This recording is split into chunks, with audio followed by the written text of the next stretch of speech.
In this episode of Trying Not to Sink, we pull up anchor at Biscayne Bay and take Hawks Channel to Marathon. We enjoy a beautiful sunset on Boot Key, then cruise on down to Key West.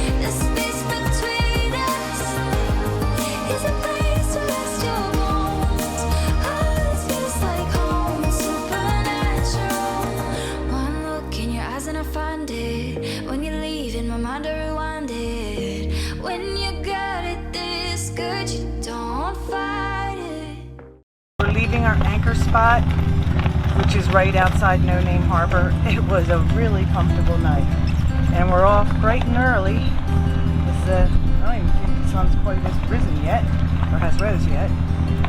But we're off early because we got a 10-hour run to get to Marathon.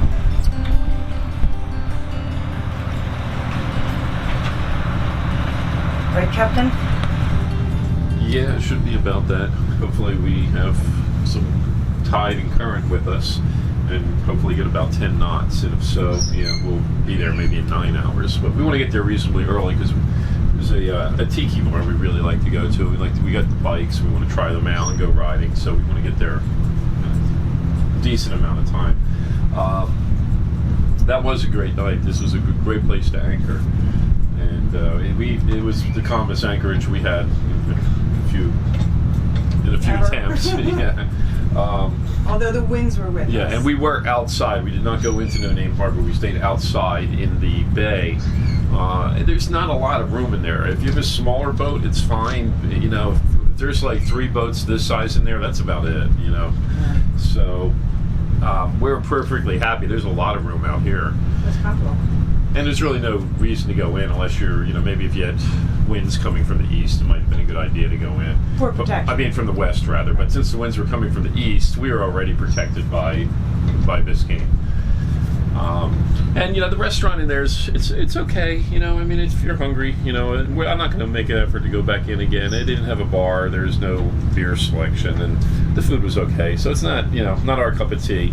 But it's if you need to hide out someplace, it's definitely a place to go. And if you need to grab some food real quick, it's a place to go too. But we're looking forward to Marathon. We went there twice last year, spent a few days there, and we had a fun time. There's a nice tiki bar that has live music and a good view of I guess it's a view of the sound area. But anyway, we're gonna be on the road for a while now, so we'll check in a bit. All right, see you guys later.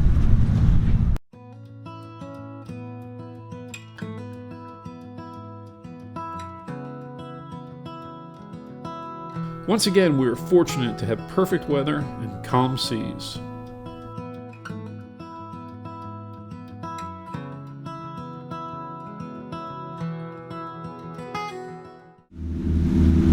We are cruising down Hawk Channel right now.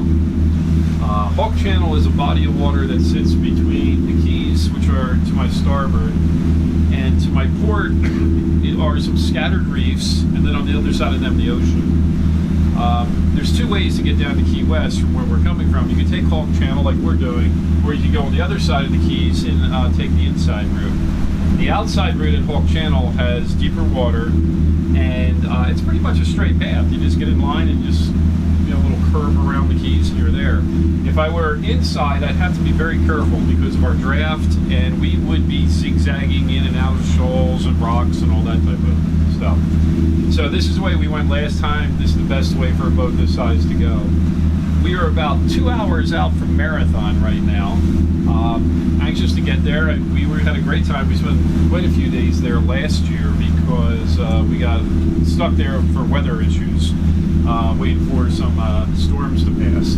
Right now, it looks like we've got good weather for the next 4, 5, 6 days. Hopefully, we've had great weather this whole trip so far, and hopefully it continues. Well, see you at Marathon. Ride around. But this is the entrance to Big Key to Marathon Marina. It's kind of tricky, and it's right before the 7 Mile Bridge. It is right there. And right before you get into where the marinas are at, there's an anchor spot right here. Ed thinks that this guy anchored in too well. What was that pluggy thing that she had? The pluggy thing that was plugged into the pluggy thing. It's the first time that ever happened. Well, apparently she had a box, and what she did was she tested her pedestal for proper ground. Then after she said she had that, she had me plug into her box, and that box plugged into the pedestal. And I had to turn on each of my breakers one at a time to make sure that I was ground on all my major circuits. And only after that was confirmed, she allowed us to plug our 50 amp into the actual pedestal and then run everything. So they double checked ground. She checked her ground, she checked my ground. I've just never seen anyone do that before. I mean, I'm not saying it's not a bad idea. I mean, bad grounds are what causes people's zincs to get eaten up real quick, and people can die jumping into a marina Has happened. with a boat that doesn't have proper ground. So I get it. I've just never seen anyone go through the effort of doing it before. Now on our Hatteras, we're self-grounded. I don't even need to be connected to their ground. I don't know enough about electricity to tell you exactly what that means, but I do know that I do not need their ground. I'm already self-grounded. So, hey, anyone knows what that means, send me a message and tell me what it means or how it works, because I don't understand how it works. I know what self-grounding means, but... Or if anybody has done that to you in a marina before. I mean, I think it's a great idea because certainly people jump in and swim in marinas, and that's not the brightest thing to do. But this is a first-class marina. These are cement floating docks over here. They got cement piling docks over there. It's a beautiful little house, marina shop with ice cream, and beer. So this is a really first-class place. There could be wine. I know there's beer, but it's very nice. It's expensive. I mean, not terribly. I've seen a lot worse, but it cost us $220 to be here for the night. How much is that a foot? You're the accountant. It was like $3 a foot, but then there's a $25 charge for the electric and a $15 for tax, something along those lines. Okay.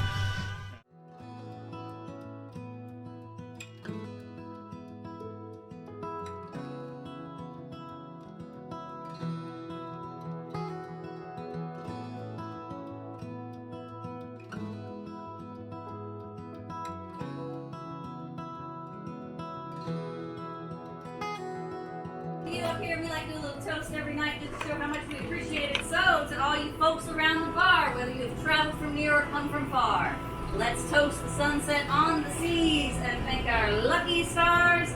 We are in the Keys. Woohoo! Cheers!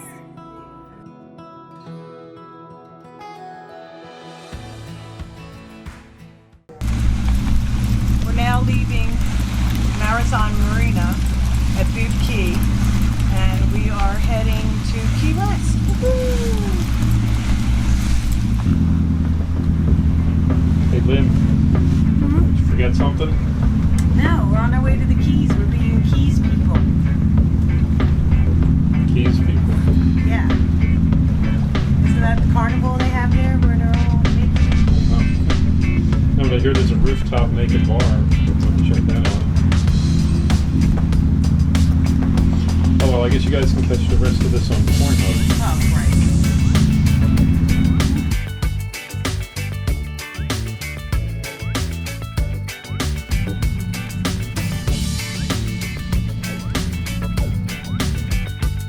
The inlet to Key West is easy, although it can get choppy if the winds are not in your favor.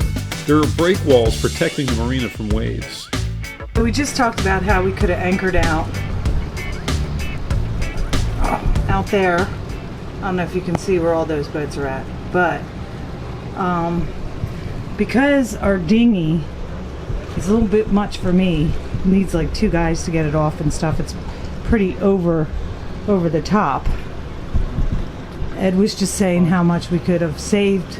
Well, I suppose. Well, first of all, we're here at Key West. We're at Key West Bight Marina, which is where we stayed last time we were here. It's a perfect location. You can't get any better than this. You don't get a lot of help here. The second time we came, the second time there wasn't anyone here to grab the lines. There was only one guy on duty. I mean, they're nice enough and all that, but it's also one of the least expensive. I think it might be the least expensive marina in Key West, and it's a perfect location. However, even being the least expensive and the fact that we're on summer rates, it's still pricey.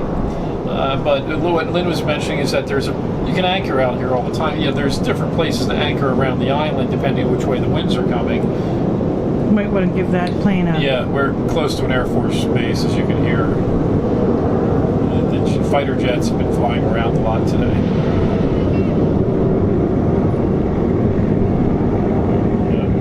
But we're just thinking about the amount of savings. For instance, we're going to be here 3 days. This will probably cost us $600, even though we're off season for 3 days. We just left Marathon, where there was a lot of great anchorages too. But we wanted to ride our bikes to town and all that, so we got a slip, and that cost us $225. And I'm just saying, in these 4 particular days, we could have saved $800, close to $1,000, if we were able to dinghy in and out properly instead of using our little tiny dinghy, which is only good for very short distances, or going through the process of dropping this big one into the water, which Lynn doesn't like to do, and it's difficult. It's a pain in the neck. So we're thinking, well, next season I really want to sell this tender. It's a great tender. It's just overkill for us, and get something an inflatable with maybe a 15 horsepower engine on the back, something that's easy to take on and off for 2 people. And I think it'll probably pay for itself in the first year of all the slip savings we'll have. We're about to get hit. Are we? Yes. I'm sure this guy knows what he's doing. Okay. Oh, looks really close. He's going to turn, he's spinning, and then Oh, he's crazy, mother. These guys do this all day long for a living. So anyways. But anyway, so we're thinking about maybe that, really trying to do something with this tender and replacing it for next season. We really do like anchoring out. We love being on the tender. It is a great tender. It's just overkill. It is. It's a great tender.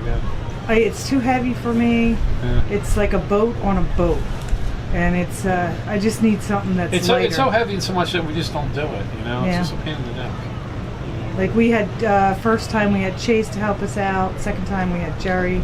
And I think we've only had it off we kind of have it figured out. If you watch the previous video where I hooked up a winch to it and I pulled it in that way, that was a lot easier than when Chase and I did it, or the guys at Wharton Marina and I did it. So we do kind of have it down, but it's still kind of a pain, and we just don't need, I don't know what that weighs, but we could probably knock the weight in half by doing an inflatable and much smaller motor. Well, even the guys at Wharton Creek Marina said, oh, geez, this is like overkill. Yeah. You don't need this. How do you and your wife get it off? And I was like, well, Yeah. I don't. Yeah. But, all right, well, enough about that. We are going to finish up our celebratory drink for arriving without, sinking. And probably walk to town, get something to eat, because we haven't eaten since breakfast. So Yeah. Until then, cheers. Cheers. And here's the bite in Key West. We're right by the half shell raw bar. And a lot of activity going on here.